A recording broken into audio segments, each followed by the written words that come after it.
Bharatiya Janata party बनाम किसान एक लड़ाई इस देश में पिछले कई महीनों से चल रही है और दिन प्रतिदिन भाजपा का किसान विरोधी चेहरा सामने आता है। बीजेपी ने जो किसानों के खिलाफ एक जंग छेड़ी हुई है, एक लड़ाई छेड़ी हुई है, उस लड़ाई में एक नया चैप्टर, एक नया अध्याय जुड़ गया है। ये नया अध्याय है किसानों के खिलाफ जो दिल्ली पुलिस ने मामले दर्ज करे,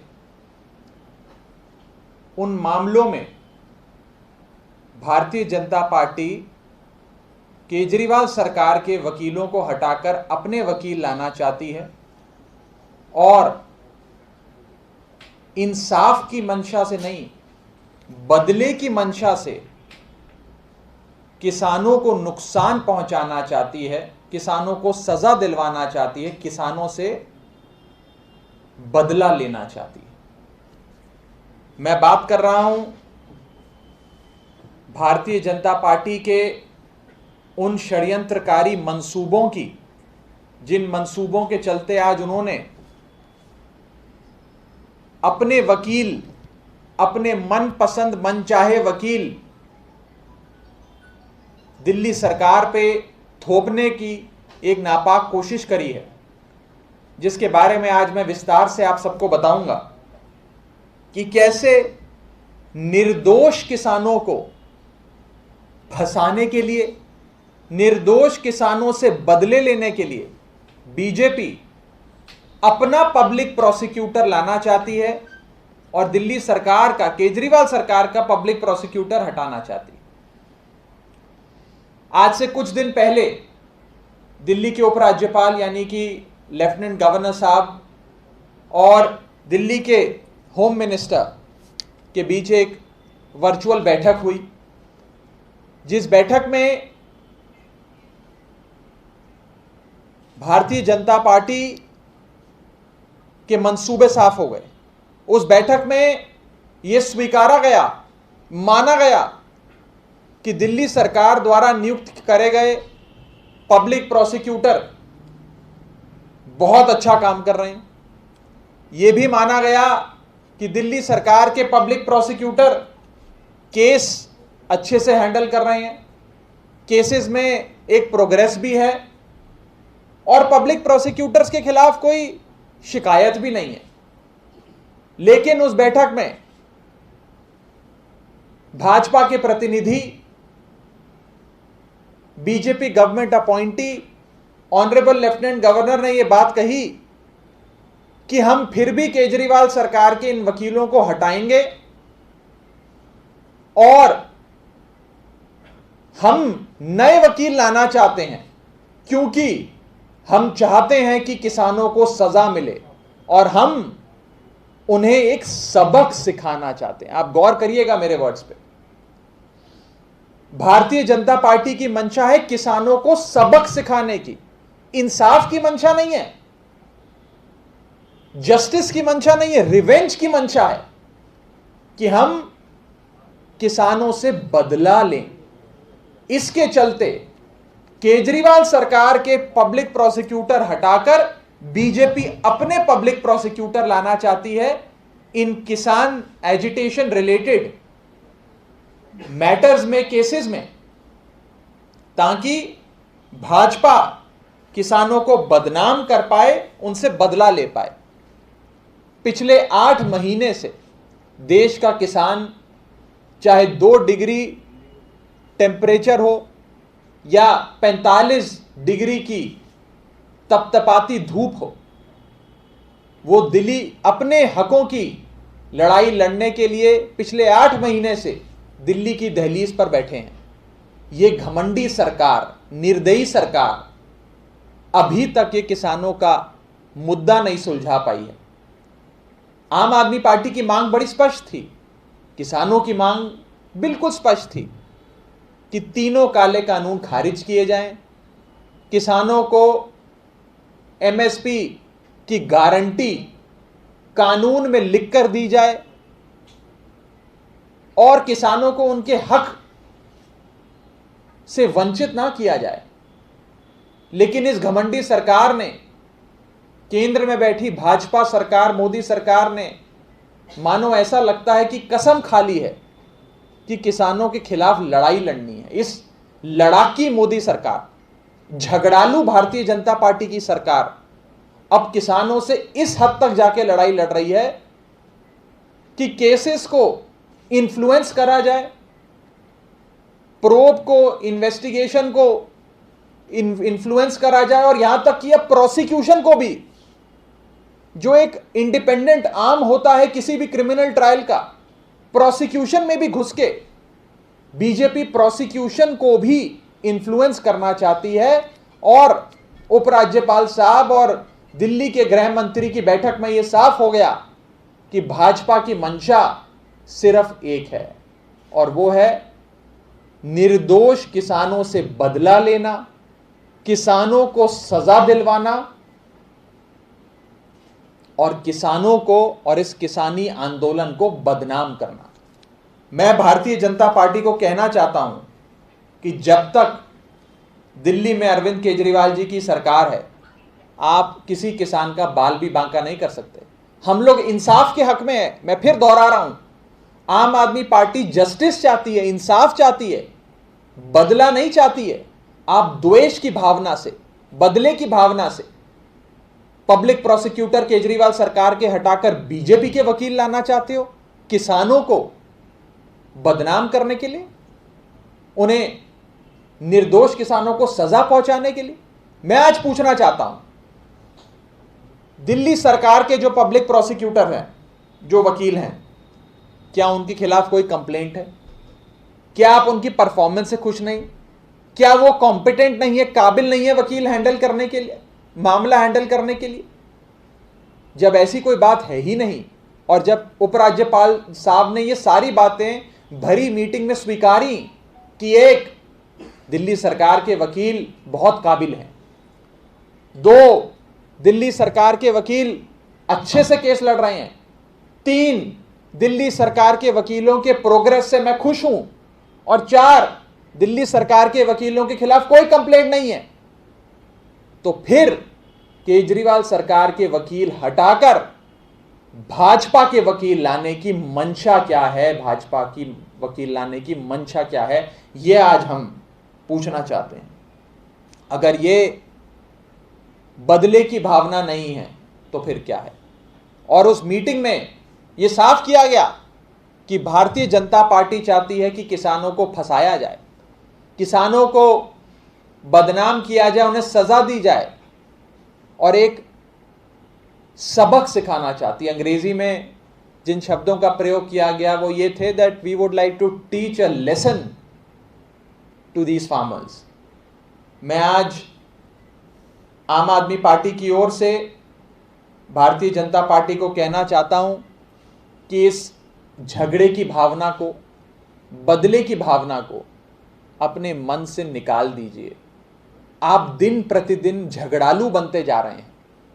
आज आपको हर एक से लड़ाई लड़नी है, हर एक से आप लड़ रहे हैं, ट्विटर से लेकर देश के किसान से, स्टूडेंट से लेकर हर व्यक्ति से आज आप लड़ाइयां लड़ रहे हैं। अपने लोगों से लड़ाई लड़कर क्या मिलेगा? देश का किसान देश का अन्नदाता है, देश का किसान देश का देवता है, उसकी पूजा होनी चाहिए। आज आपकी और हमारी थाली में अन्न सजता है तो वो देश के किसान की वजह से सजता है। देश के किसान के खिलाफ ऐसी बदले की भावनाएं सत्ताधारी party, ruling party of India के मन में शोभा नहीं देती। मैं भारतीय जनता पार्टी को कहना चाहूंगा कि आप सबके साथ मिलकर काम करें। वाजपेयी साहब से ही थोड़ा सीख ले लें, कैसे अटल बिहारी वाजपेयी साहब सबको साथ लेके चला करते थे। आज आप सबसे लड़ाई कर रहे हैं, अपने अलायंस पार्टनर से झगड़ा कर लिया, ट्विटर इंडिया से झगड़ा कर लिया, और अब देश के किसानों से झगड़ा कर रहे हैं।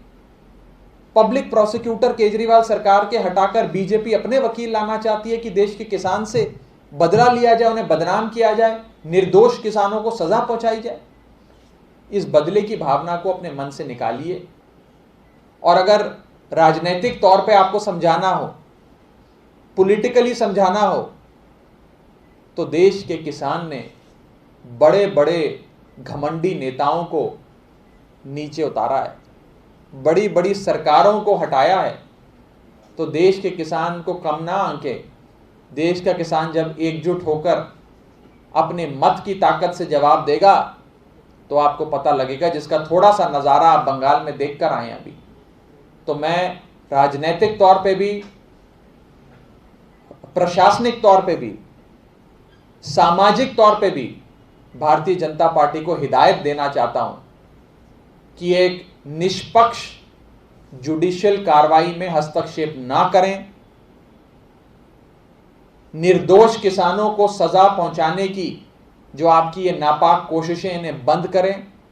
और जब तक दिल्ली में अरविंद केजरीवाल जी की सरकार है, जब तक अरविंद केजरीवाल जी दिल्ली में कायम हैं, तब तक देश के किसान का बाल भी बांका मोदी सरकार नहीं कर पाएगी, बीजेपी सरकार नहीं कर पाएगी। ये मैं भारतीय जनता पार्टी को कहना चाहता हूं। इससे संबंधित किसी भी साथी का कोई सवाल हो तो आप पूछ सकते हैं। राघव जी, ये जो आप वकील बता रहे हैं कि हटाना चाहते हैं, इसका स्टेटस क्या है? क्या नियुक्त करनी है एसडी ने अपने वकील, और कौन कौन है? आपने क्या नाम है उनके जो वकील आपके? देखिए, हर सरकार का अपना एक वकीलों का पैनल होता है कि भाई ये 20-25 वकील हैं जो दिल्ली सरकार के मुकदमे लड़ेंगे। वो सारा जो पैनल बनता है एक निष्पक्ष प्रक्रिया से, पारदर्शी प्रक्रिया से बनता है। कोई भी मुकदमा होता है दिल्ली में, उसकी जांच, इन्वेस्टिगेशन दिल्ली पुलिस करती है, और प्रोसिक्यूशन यानी कि कोर्ट में कार्रवाई दिल्ली सरकार का वकील करता है। सिस्टम ऐसे ही चला आ रहा है इतने सालों से। प्रोसिक्यूशन दिल्ली सरकार के अधीन है, इन्वेस्टिगेशन दिल्ली पुलिस के अधीन है। लेकिन आज ये इन्वेस्टिगेशन विंग जो है, जो दिल्ली पुलिस है, जो भारतीय जनता पार्टी की अपनी एक शाखा है, वो प्रोसिक्यूशन को इन्फ्लुएंस करने के लिए अपने वकील लगाना चाहती है। वो कहती है हमें दिल्ली सरकार के वकीलों पे विश्वास नहीं है। क्यों विश्वास नहीं है? ऐसा क्या हो गया? क्या कोई कंप्लेंट है? क्या उनकी परफॉर्मेंस में कोई कमी है? क्या उनकी काबिलियत में कोई कमी है? मंशा क्या है? मंशा बड़ी सरल है। मंशा है बेगुनाह किसानों से बदले लेना, उन्हें फंसाना, उन्हें जेल भेजना। अर्ली जुलाई। पहले इससे पूछ लो, फिर मैं उस पर आ जाऊंगा।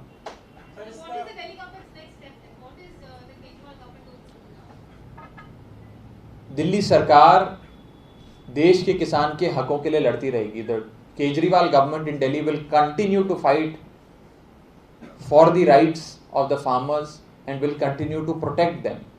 We are all for justice, but not for revenge. The BJP government is engineering all this and is attempting to influence the prosecution with a malintention, and the intention is revenge and not justice. The intention is to create a specimen out of these farmers, to teach them a lesson, and to ensure conviction as was outlined in that meeting. The duty of every prosecutor is to ensure justice, not to ensure revenge, and that is our limited point. Exact status क्या है? मतलब दिल्ली सरकार के वकील ही लड़ेंगे या आप? देखिए, जब भी मंत्री जी और उपराज्यपाल के बीच में मतभेद होता है, डिफरेंस ऑफ ओपिनियन कागजों पे लिखा जाता है। उसके बाद भारत के संविधान के प्रति rarest of the rare cases में वो राष्ट्रपति को भेजा जाता है। नहीं तो बाकी सारे केसेस में दिल्ली सरकार एक चुनी हुई सरकार है, उसके सारे अधिकार हैं। मैं आपको, क्योंकि आपने अधिकारों पे सवाल छेड़ा, मैं बता दूं, जब कॉन्स्टिट्यूशनल बेंच सुप्रीम कोर्ट का दिल्ली बनाम उपराज्यपाल की लड़ाई का मसला सुन रहा था, जो आप अपनी हेडलाइन दिखाते थे दिल्ली का बॉस कौन, उसमें सुप्रीम कोर्ट ने बड़े साफ शब्दों में कहा कि चुनी हुई सरकार, चुने हुए मुख्यमंत्री वो सुप्रीम है, वो जो बोलेंगे वो होगा।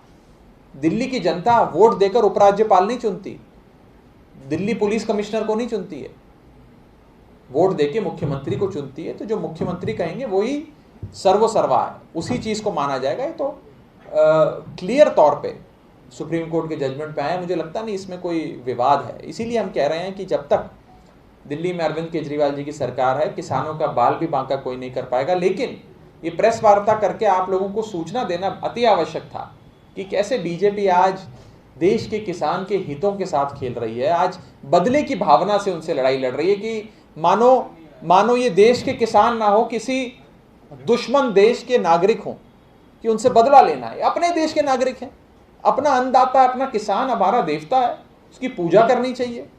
आप उन्हें एक दुश्मन देश के रेजिडेंट की तरह ट्रीट करते हैं, तो सही नहीं है।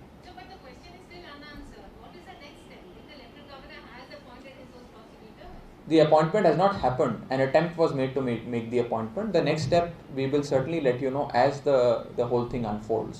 This is not the first time when such kind of public prosecutor appointment appointment for public prosecutor is happening. Earlier also it happened. So अब क्या, क्योंकि पहले जो हुआ था उसमें पब्लिक प्रोसिक्यूटर तो एलजी ने किया था, पहले भी कई सारे केसेस में हुआ है। तो जो एक परंपरा चली आ रही है उसके हिसाब से फिर एलजी अपना नियुक्त कर देंगे, तो आपका क्या हुआ? क्योंकि होता रहते आया। देखिए, पहली दफा तो हुआ नहीं है, ये अभी आप मानेंगे कि पहली दफा हो नहीं रहा। देखिए, अब ये मसला सेटल्ड है, इन लॉ पूरी तरीके से सेटल हो चुका है कि दिल्ली सरकार का फैसला है कि कौन सा वकील कौन से मैटर में कहाँ अपीयर करेगा और कहाँ इंसाफ की लड़ाई लड़ेगा। इसमें उपराज्यपाल, दिल्ली पुलिस, गृह मंत्रालय का कोई हस्तक्षेप हो ही नहीं सकता है। अगर वो करेंगे तो ये गैर संवैधानिक होगा, गैर कानूनी होगा, कोर्ट इसका संज्ञान लेगी। आने वाले समय में क्या कार्रवाई रहेगी, दिल्ली सरकार कैसे इस लड़ाई को आगे लड़ेगी, किसानों के हितों की रक्षा कैसे करेगी, उसके बारे में समय समय पर सरकार आपको बताएगी, सूचना देगी। लेकिन आज का जो विषय है वो ये है कि आज बीजेपी अपने वकील लाना चाहती है, केजरीवाल सरकार के पब्लिक प्रोसिक्यूटर हटाना चाहती है, और एक ही मंशा है, इंटेंशन बड़ी साफ है बीजेपी की। कम से कम बीजेपी अपनी इंटेंशंस नहीं छुपाती, इतना क्रेडिट बीजेपी को देना पड़ेगा। उनकी इंटेंशन बड़ी साफ है कि किसानों से बदले लेने हैं, किसानों को जेल में डालना है, किसानों का एक सबक सिखाना है और बदनाम करना है पूरे किसानी आंदोलन को। उसी मकसद से बीजेपी आगे बढ़ रही है। सारे काम उन्होंने इसी मंशा से करे हैं, पर एक लेटेस्ट चैप्टर, एक नया अध्याय इस लड़ाई में जुड़ गया है, जो है किसानों से बदला लेने का, पब्लिक प्रोसिक्यूटर बदलकर। क्या ये वर्बैटिम आप एलजी को कह रहे हैं? क्योंकि आपने जो कोट किया है कि वर्बैटिम आपने कहा है कि एलजी ने। अब मैं मेरे से ये मत पूछे कि वर्बैटिम किसने क्या बोला है, वो मेरे लिए बताना या मेरी जानकारी उस पर मैं कुछ कमेंट नहीं करना चाहूँगा। लेकिन जो मोटे मोटे तौर पे बैठक में हुआ, मैं उतनी चीज़ आपको बता रहा हूँ। सर, आपने किसानों के बारे में कहा गया है कि they want to teach them a lesson, they want to actually। ये फाइल पर लिखा है, बिल्कुल। Would you also be releasing the minutes of the meeting for us? No, I am not privy to the minutes of the meeting. I am not privy to the meeting. It is for the government to decide. And आज जो मैंने आपको जितनी जानकारी दी है वो मुझे लगता है काफ़ी है आप सबके संज्ञान में जो पूरी घटना घटी है उसको लाने के लिए। राहुल जी, जो ये अरविंद केजरीवाल जी ने बोला कि डॉक्टरों को भारत रत्न मिलना चाहिए, और प्रधानमंत्री नरेंद्र मोदी जी को भी खत लिखा, तो क्या लग रहा है इस बात पर विचार किया जाएगा? क्या डॉक्टरों को भारत रत्न देने की बात होगी? देखिए, इस कोविड-19 महामारी में यदि देश के नागरिकों की और मानवता की रक्षा किसी ने करी है तो वो हमारे डॉक्टर्स, नर्सेज, पैरामेडिक स्टाफ है। ये लोग रोज़ सर पे कफन बांध के पिछले 1.5 साल से लड़ाई लड़ रहे हैं। इनका जो कंट्रीब्यूशन है वो मुझे लगता है इनवैल्यूएबल है। और माननीय मुख्यमंत्री अरविंद केजरीवाल जी की जो मांग है कि देश के डॉक्टरों को भारत रत्न से सम्मानित किया जाना चाहिए, ये बिल्कुल जायज़ है। आम आदमी पार्टी मुख्यमंत्री जी की इस मांग का पुरजोर समर्थन करती है और उम्मीद करती है कि मोदी सरकार इस पे गौर फरमाकर देश के किसानों को, देश के डॉक्टरों को ज़रूर भारत रत्न देगी। सवाल ये है कि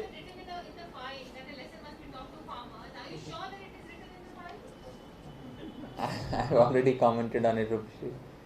Don't make me repeat it. I have said as much as I could say.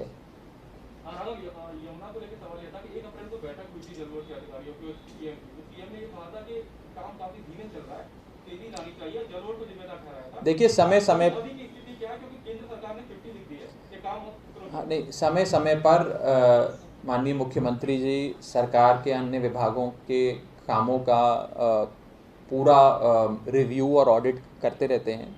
Delhi जल बोर्ड के भी कई विषयों पर उन्होंने मीटिंग कर अफसरों को किस हिसाब से आगे काम करना है, कहाँ उन्हें लगा कि अभी स्कोप फॉर इम्प्रूवमेंट है, वो चीज़ें सारी बताई हैं। उस पर दिल्ली जल बोर्ड बिल्कुल काम कर रहा है। राघव, पेट्रोल डीजल के दामों को लेकर कांग्रेस ने सीएम आवास पर प्रोटेस्ट किया और वैट कम करने की मांग की है। वहां लाठीचार्ज हुआ, उनके एक दलित नेता को चोट आई है, ऐसा उनका आरोप है।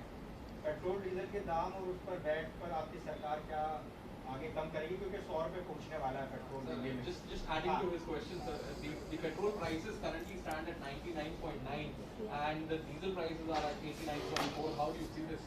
So the central government keeps on saying that it's because of the state and their taxes that the prices. Do you want me to answer this in English or in Hindi? English and Hindi both. Both sir both. English और हिंदी। पहले मैं हिंदी में बोल देता हूँ। जब मोदी सरकार बनी थी 2014 में, तो उन्होंने सबसे पहले जो निर्णय लिए थे उसमें एक बड़ा महत्वपूर्ण निर्णय लिया। उन्होंने कहा कि हम घरेलू बाजार में, डोमेस्टिक मार्केट में जो डीजल और पेट्रोल का दाम होगा उसे अंतर्राष्ट्रीय बाजार से लिंक कर देते हैं। यानी कि अगर अंतर्राष्ट्रीय बाजार में कच्चे तेल के दाम बढ़ेंगे तो हिंदुस्तान में भी डीजल पेट्रोल के दाम बढ़ेंगे, और अगर अंतर्राष्ट्रीय बाजार में कच्चे तेल के दाम गिरेंगे तो डीजल पेट्रोल के भी दाम गिरेंगे। ये फैसला उन्होंने ले लिया। जब मोदी जी की सरकार बनी थी तब कच्चा तेल अंतर्राष्ट्रीय बाजार में 115-118 डॉलर प्रति बैरल पे बिकता था। वो घटकर $1 प्रति बैरल पे आ गया, 118 से $1 प्रति बैरल पे आ गया।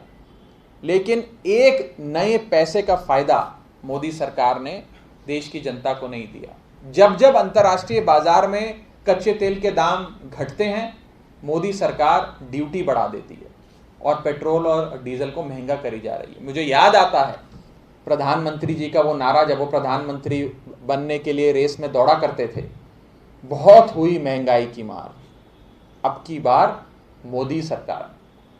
और आज सारे रिकॉर्ड, यूपीए 1 हो, यूपीए 2 हो, उससे पहले की सरकारें, महंगाई में सारे रिकॉर्ड मोदी सरकार ने तोड़ दिए हैं। और शर्म की बात है कि डीजल और पेट्रोल जो आज अगर मोदी सरकार अपनी ड्यूटीज और टैक्सेस हटा दे तो 35 रुपए प्रति लीटर पे बिकना चाहिए, वो आज 100 रुपए प्रति लीटर पे देश में बिक रहा है। और ये सारा पैसा मोदी सरकार की जेब में जा रहा है, जिससे वो खजाने बना रहे हैं। पेट्रोल और डीजल एक ऐसी कमोडिटी है जो एक स्टैंड अलोन कमोडिटी नहीं है। जब पेट्रोल डीजल के दाम बढ़ते हैं तो सारी कमोडिटीज के, असेंशियल नॉन असेंशियल कमोडिटीज के दाम भी बढ़ जाते हैं। रॉ मटेरियल आने ले जाने में डीजल पेट्रोल लगता है, बड़ी जगह मैन्युफैक्चरिंग में डीजल पेट्रोल लगता है। एक कैस्केडिंग इफेक्ट जिसे कहते हैं इकोनॉमी में, डीजल पेट्रोल के दाम बढ़ते हैं तो एक कैस्केडिंग इफेक्ट होता है। तो केवल डीजल पेट्रोल ही 100 रुपए पे नहीं पहुंचा है, इसका एक कैस्केडिंग इंपैक्ट सारी एसेंशियल नॉन एसेंशियल कमोडिटीज में भी प्राइस इन्फ्लेशन आ रही है, वो रिफ्लेक्ट कर रहा है। मेरी हाथ जोड़कर मोदी सरकार को ये कहना है कि अपना ही वादा याद करो, बहुत हुई महंगाई की मार, अब की बार मोदी सरकार। आप ही ने आते ही डीरेगुलेट करे थे प्राइसेस, लिंक करा था इंटरनेशनल मार्केट को डोमेस्टिक मार्केट से। कृपया कर लोगों को राहत दो।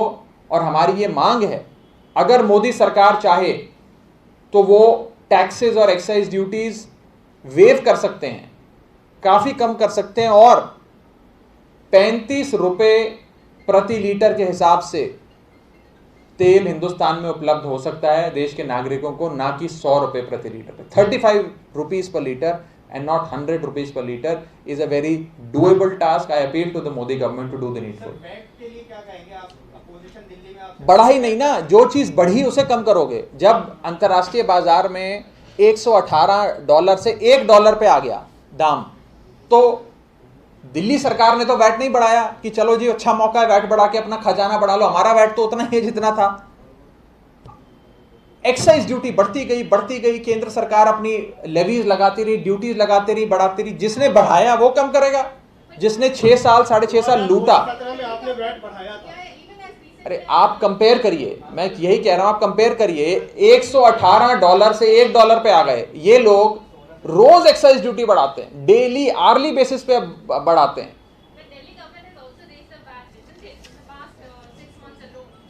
मैंने आपको बताया ना जिसने बढ़ाया, एक्साइज ड्यूटी बढ़ी है, VAT component is abysmal.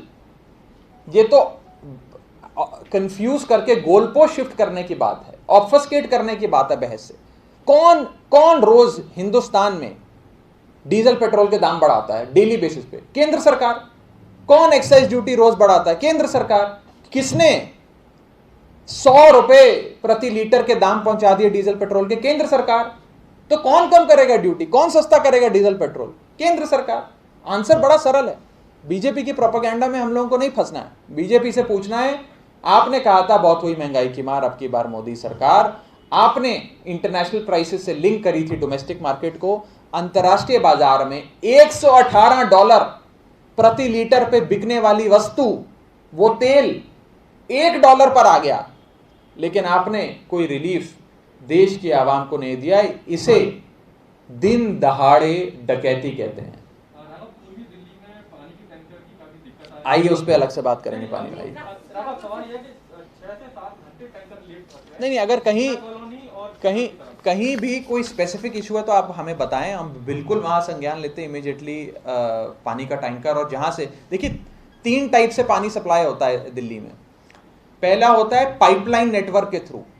Delhi में जब अरविंद केजरीवाल जी की सरकार बनी थी तो 54% दिल्ली पाइपलाइन नेटवर्क से कनेक्टेड थी। आज बीते 6-6.5 सालों में केजरीवाल सरकार ने उस 54% नेटवर्क को 96% पाइप नेटवर्क कर दिया, जो बहुत बड़ी उपलब्धि है, जो शीला दीक्षित जी और पुरानी सरकारें 1947 से लेकर 2015 तक सिर्फ 54% कर पाई, वो अरविंद केजरीवाल जी की सरकार ने 6 साल में 54% से 96% कर दिया। तो पहली चीज होती है पाइप नेटवर्क के थ्रू पानी देना। दूसरा होता है जहां पाइप नेटवर्क नहीं पहुंच पाया है, ड्राई एरिया है, वहां पर बोर के जरिए, बोरवेल करके, ट्यूबवेल करके ग्राउंड वाटर एक्सट्रैक्शन करना और वहीं पे ही ग्राउंड वाटर रिचार्ज की फैसिलिटी बना देना कि ऐसा ना हो कि जमीन के नीचे से ही पानी लेते रहें और वाटर टेबल डिप्लीट कर जाए, नीचे पानी ना रहे। ये कई जगह अपनाया गया। और तीसरी चीज, जहां इतना ड्राई एरिया है कि बोरवेल ट्यूबवेल करके भी नीचे से पानी नहीं निकलता क्योंकि सूख गया है नीचे पानी, वहां पर आपातकालीन परिस्थितियों के लिए वाटर टैंकर दौड़ाया जाता। जल्द ये आंकड़ा 96 का 100% पहुंचेगा और सबको पाइप वाटर मिलेगा। लेकिन राघव जो सर एक सवाल ये है कि दिल्ली के अलग अलग बाजार बंद किए जा रहे हैं, वहाँ कोरोना नियमों का पालन नहीं हो रहा है। आज लाजपत नगर किया गया, नागपुर में किया गया, लक्ष्मीनगर में भी किया। बीजेपी ये सवाल पूछ रही है कि इस पर राजनीतिक खेल चल रहा है। पहले बाजार बंद किए जाते हैं, फिर व्यापारी आम आदमी पार्टी के नेताओं से मिलते हैं और फिर बाजार अचानक से खुल जाते हैं। क्या इस पर कहेंगे? देखिए, इन चीज़ों पे राजनीति नहीं होनी चाहिए। एक बहुत ही संवेदनशील मुद्दा है कोविड-19 का। तीसरी लहर का खतरा हम सबके सर पे मंडरा रहा है। अभी तो दूसरी लहर जितने हमारे अपने चले गए, मुझे नहीं लगता कि उनके शवों की आग भी अभी पूरी तरीके से ठंडी हुई है। और उस दौर में अगर बीजेपी राजनीति करती है, इस प्रकार के बयान देती है, तो मैं उसका सिर्फ खंडन कर सकता हूँ। सबको मिलकर ये लड़ाई लड़नी है कोविड-19 की। राघव जी, खाली जमुना का ही पानी नहीं, ईस्ट दिल्ली में अरे जहां जहां आ रहा है मुझे बताइए, मैं ठीक करवाऊंगा। Thank you.